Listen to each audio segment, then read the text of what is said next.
చిట్టిబాబు గారు ఒక ప్రొడ్యూసర్ గా మీరు ఎన్నో సినిమాలు డైరెక్ట్ చేశారు, ప్రొడ్యూసర్ గా ఉన్నారు, మీరు ఒక నటుడు.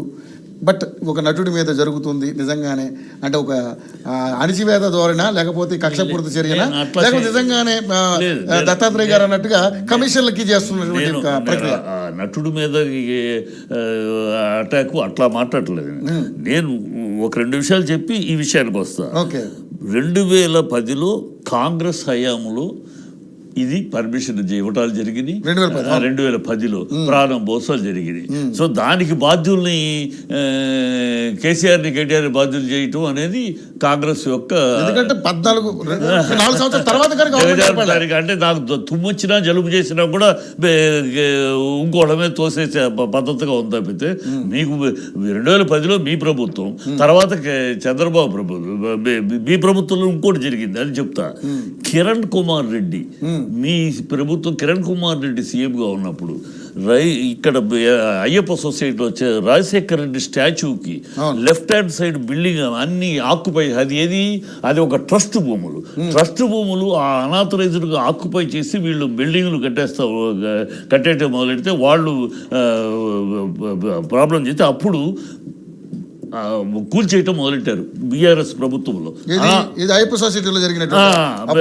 కూల్చడం 100 ఫీట్లో కూల్చడం మొదలెడితే ఈ కాంగ్రెస్ వాళ్ళందరూ కరుణ్ కుమార్ రెడ్డి తమ్ముడు అక్కడ కబ్జా చేసిన ల్యాండ్స్ దాదాపు ఒక 26 ప్లేసులు కరుణ్ కుమార్ రెడ్డి తమ్ముడు కబ్జా చేసి బిల్డింగ్లు కడుతూ ఉంటే ఈ కాంగ్రెస్ వాళ్ళందరూ అప్పుడు ఎదురు తిరిగి గొడవ చేసి కోర్టుకు వెళ్ళి స్టే తెచ్చుకుని విచారణలో ఉంది. అది ఇప్పుడు పెండింగ్లో ఉంది. కబ్జా అనేది వీళ్ళ డిఎన్ఏలో ఉంది. కాంగ్రెస్ డిఎన్ఏలో కబ్జా ఉంది. కాంగ్రెస్ డిఎన్ఏలో ఈ సెటిల్మెంట్లు ఉంటాయి. కాంగ్రెస్ డిఎన్ఏలో చంద్రబాబు పీరియడ్లో కూడా కాంగ్రెస్ పార్కులను కబ్జా చేస్తోందని కాంగ్రెస్ తోటి వివాదాలు. పాప మనాడు రీసెంట్గా వచ్చాడు రాజకీయాలకి, ఆనాటి నుంచి తెలుస్తుంది చంద్రబాబు పార్కులను కూడా కబ్జా చేస్తున్నారు. ఇక్కడ శ్రీనగర్ కాలనీలో పార్కును కబ్జా చేశారని అక్కడ ఫెన్సిల్ని కట్టించి కాపలా కూడా పెట్టించాడు చంద్రబాబు. ఈ కాంగ్రెస్ వాళ్ళు పార్కులు సైతం కబ్జా. ఇవాళ రాష్ట్రంలో అనేక పార్కులు కబ్జా అయినాయి అంటే అది కాంగ్రెస్ హయాంలో. పార్కులు సగం కొట్టేయటం అట్లా కబ్జా. ఈ బిల్డింగ్ కట్టేయడం ఇది కాంగ్రెస్ నేపథ్యం. ఇవాళ కదా కాంగ్రెస్ వస్తే అధికారంలోకి వస్తే మూటలు సెంట్రల్కి పంపించాలి. సూట్ కేసు రాజశేఖర రెడ్డి గారు సీఎంగా ఉన్నప్పుడు కూడా దిగ్విజయ్ సింగ్ స్పెషల్ ఫ్లైట్ వేసుకొచ్చేవాడు, సూట్ కేసులు వేసుకెళ్ళేవాడు. ఇది వీళ్ళ పాలసీ. ఏ స్టేట్లో ఎక్కడ ఏ స్టేట్లో అయినా మన కాంగ్రెస్ వచ్చిందంటే మా సూట్ కేసులు 3 నెలలకు ఒకసారి వెళ్ళాలి. అది ఖచ్చితంగా అది పాలసీ. అది వెల్ నోన్ ఫ్యాక్ట్. అది దాని దాపరికం లేదు. వాళ్ళు ఓపెన్ గా చేస్తూ ఉంటారు. సో ఈ పద్ధతిలో ఉన్న దాంట్లో ఇక్కడ కిరణ్ కుమార్ రెడ్డిది అయిపోయాడు. అంటే ఇప్పుడు అత్యుత్సాహం అని ఎందుకంటే కోర్టులో పరిధిలో ఉంది. కోర్టు ప్రశ్నించేది అదే. కోర్టులో ఎందుకు స్టే ఇచ్చింది? కోర్టులో ఉండగా తీర్పు రాగానే నాగార్జున ఏమన్నాడు? తీర్పు నాకు వ్యతిరేకంగా వస్తే, నాది తప్పు అని తేలితే నేనే కూల్చేస్తాను, నేనే మొత్తం కూలుస్తాను అని చెప్పాడు. ఇది కోర్టులో ఉంది. నేను పట్టా ప్రకారం కొన్నాను, పట్టా పేపర్లు పెట్టి సబ్మిట్ చేశాడు. ఇది పట్టా పేపర్లు ఉన్నాయి. ఈ ప్రకారం అక్కడ ఉన్నది ఏంటి, ఉన్న డౌట్ అప్పుడు కేసు వేసినప్పుడు ఏంటి, గతంలో ఏంటి, మొత్తం 3 ఎకరాలు కబ్జా కాదు. 3 ఎకరాలు కాకుండా ముందు కట్టుకున్న కొంచెం ఆ ఫ్రంట్ సైడు వాళ్ళ ఎక్స్టెన్షన్ చేశారు. ఆ ఎక్స్టెన్షన్ పోర్షన్ ఈ చెరువు తాలూకు స్థలము, అది పూర్తి చేసిన స్థలము అని ఉంది. సో దానికి వీళ్ళు అది కబ్జా అని వాళ్ళు అన్నారు. వీళ్ళు ఏమన్నారు, ఇది పట్టా. ఆ పట్టాలో ఇంక్లూడ్ చేశారు వాళ్ళు. అది ఇంక్లూడ్ చేసింది ఎవరు? నాగార్జున కాదు కదా. నాగార్జున ఇంక్లూడ్ చేసుకోవాలి. ఈయన అప్లై చేసినప్పుడు పర్మిషన్ ఇచ్చేటప్పుడు వాళ్ళు అథారిటీస్ అధికారులు దాన్ని దీంట్లోనే కలిపిచ్చారు. కనుక తను అక్కడ కట్టుకున్నాడు. ఇది ఇప్పుడు అది కాదు అని కోర్టులో పెట్టింది. కోర్టులో ఎవరు తప్పు? కోర్టులో మీ అధికారులు తప్పైతే అధికారులు శిక్షించాలి.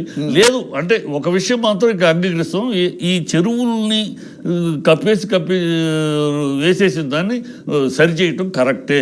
అది ప్రజా ఉపయోగం. ఎందుకంటే చెరువులు మూసేటోళ్ళు రేపు ఇవాళ పర్వాలేదు, రేపు ఏదో ఒక పెద్ద వర్షం వచ్చింది, ఇది తుఫాన్ లాంటిది వచ్చింది, మొత్తం ఊరు మునిగిపోద్ది. సో ఇలాంటి పరిస్థితి రాకుండా ఉండటం కోసం చేయటం కరెక్టే. కానీ దాని ఒక విధానం, ఒక పద్ధతి. ఇప్పుడు మీ అధికారులు చేసే తప్పు, మీ అధికారులు ఇచ్చారు పర్మిషన్. నాగార్జునకి ఏం పని? నాగార్జునకి పర్మిషన్ లేకుండా దొంగ పర్మిషన్లు తెచ్చుకోవాల్సిన కర్మ నాగార్జున లేదు కదా. ఎందుకంటే కావాలంటే ఇంకా కోట్లు పారేసేలా ఇంకో స్థలం కొనుక్కుంటాడు. ఇలా దొంగ సొమ్ము తీసుకోవాల్సిన కర్మ నాగార్జున లేదు కదా. అతను రాజకీయ నాయకుడు కాదు కబ్జాలు చేయడానికి. అతను పర్మిషన్ అప్లై చేసుకున్నాడు, అన్ని లీగల్గా పంపించుకున్నాడు. కన్సర్న్ డిపార్ట్మెంట్స్ అన్ని క్లియర్, ఓకే, పర్మిషన్ ఇచ్చింది. వాళ్ళు ఇచ్చినా కట్టుకున్నాడు. ఇప్పుడు అది తప్పు అంటే కోర్టు తేలుస్తుంది. అది తప్పు అంటే అప్పుడు కాంపన్సేషన్ ఇస్తారు నాగార్జునకి. మీ ఆఫీసర్లు చేసిన తప్పుకి ఈ ఆఫీసర్లు ఎప్పటి ఆఫీసర్లు? వీళ్ళ ఆఫీసర్లు ఎప్పటి ఆఫీసర్లు కాదు. ఆఫీసర్లు ఏ కాలపు ఆఫీసర్లు? మీ కాంగ్రెస్ హయాంలోని ఆఫీసర్లు. వాళ్ళు పర్మిషన్లు ఇచ్చారంటే ఎందుకు ఇచ్చారు? మీకు కొంత ముట్ట చెప్పడానికి ముట్ట చెప్పటం, వీళ్ళందరూ అంతే కదా. ముట్ట అనాదిగా అంతే. అది కాంగ్రెస్ అనేది అనాదిగా అదే లక్షణం. క్రియేట్ చేయటం, రియల్ ఎస్టేట్ వాళ్ళని బ్లాక్మెయిల్ చేయటం, వాళ్ళని కొంత అమౌంట్.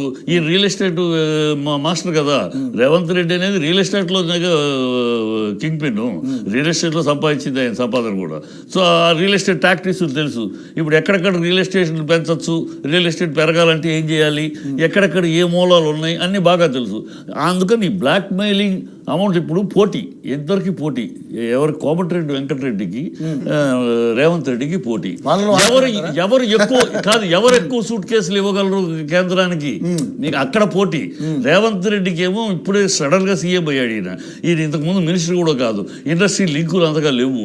ఇదే కోమటిరెడ్డి వెంకటరెడ్డి ఆల్రెడీ ఇండస్ట్రియలిస్ట్, పెద్ద బడా లింకులు ఉన్నాయి. సో అతను పెద్ద సూట్ కేసులు ఇవ్వగలడు. సో ఆయనతో పోటీ పడి ఎవరు ఇస్తే వాళ్ళు కంటిన్యూ అవుతారు. లేకపోతే రెండో కృష్ణుడు రెడీగా ఉన్నాడు. ఆయన రెండో కృష్ణుడు వెంకటరెడ్డి రెడీగా ఉన్నాడు. ఆ రెండో కృష్ణుడిని అడ్డుకోవాలంటే ఆయనకన్నా పెద్ద సూట్ కేసులు ఇవ్వాలి.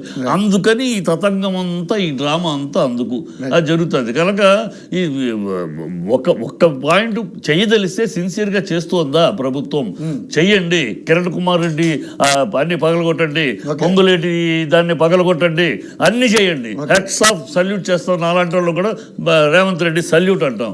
ఈ ఊరినే ఒకళ్ళు పట్టుకుని ఏదో చించేస్తున్నాం, అందరి చేస్తానికి సిద్ధంగా ఉన్నారనే చెప్తున్నారు. ఇదే కాదు, ఇది ఓన్లీ డ్రామా. ఇప్పుడు నాగార్జున కాకుండా మిగతాయి చేస్తే రాదు పని చేస్తున్నట్టు. నాగార్జున ఒక స్టార్ కనుక నాగార్జున చేస్తే ఏదో చేసేస్తా, హైలైట్ అవుతుంది, ఏదో ఈజీగా పనులు ఏదో చేసేస్తుంది. రేవంత్ రెడ్డి ఏదో చించేస్తున్నాడు అని అనుకోవాలి కదా ప్రజలు. ఆ భ్రమ పెట్టడమే. ఈ 5 ఇదేముంది ఇప్పుడు రుణమాఫీ ఏం చేశారు? 49,000 కోట్లు చేయాలంటే 17,000 కోట్లు చేసేసి మేము చేసేసాం అంటున్నారు. 2 లక్షల పైదంట, 2 లక్షల పైన 10,000 ఉంటే 15,000 మీరు కట్టండి, ఆ తర్వాత 2 లక్షలు ఇస్తాడు. అదేంటి మీరు రుణమాఫీ 2 లక్షలు మాట్లాడదు. రైట్ శ్రవణ్ గారు.